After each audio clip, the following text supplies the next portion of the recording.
Hello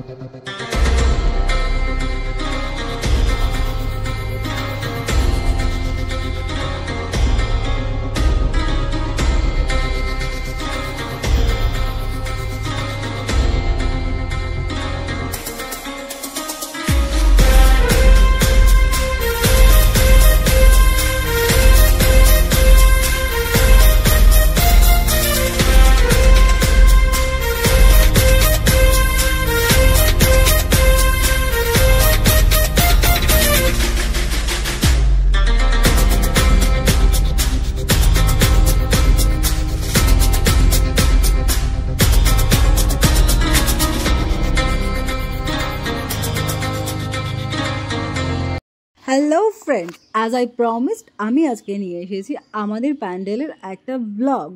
তো এখানে এবার আমাদের প্যান্ডেলের বিষয় ছিল সাঁওতালদের জীবনযাত্রা। তো প্রথমেই আপনারা দেখলেন তারা কিভাবে শিকার করে তাদের খাদ্য সামগ্রী নিয়ে আসে, আর এখানে কিছু সাঁওতাল মহিলা দাঁড়িয়ে আছে, আর হিউজ পরিমাণ ক্রাউড হয়েছে আমাদের এখানে, সামলানো মুশকিল হয়ে যাচ্ছিল।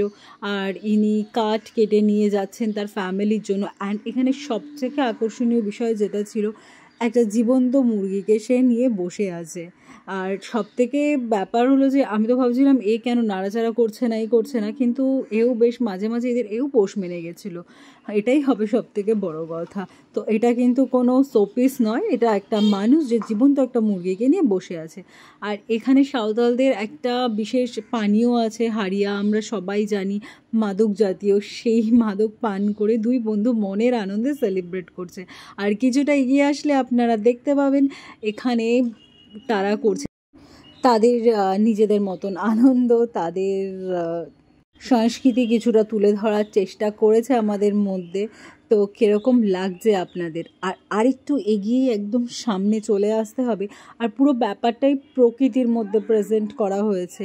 আর এখানেও চলছে তাদের সংস্কৃতির একটা দৃশ্য, তাদের গানে নৃত্য পরিবেশন, যে গানটা আমি তুলে ধরতে পারিনি কজ অফ ফেসবুক পলিসিস।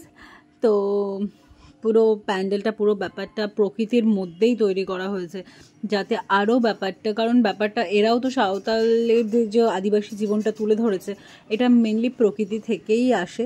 আর এই যে একে দেখুন, তো সব মিলিয়ে পুরো ব্যাপারটা প্রকৃতির মধ্যেই তুলে ধরা হয়েছে। আর এখনও দুদিন বাকি আছে, মঙ্গলবার আর বুধবার, বৃহস্পতিবার ভাসান। তো যারা যারা এখনও দেখেননি বা দেখতে চাইছেন, তাড়াতাড়ি চলে আসুন হরিপুর মোড় থেকে পুকুরের দিকে এসেই প্রথম পুজোটা আমাদের হরিপুর সিটি সেন্টার।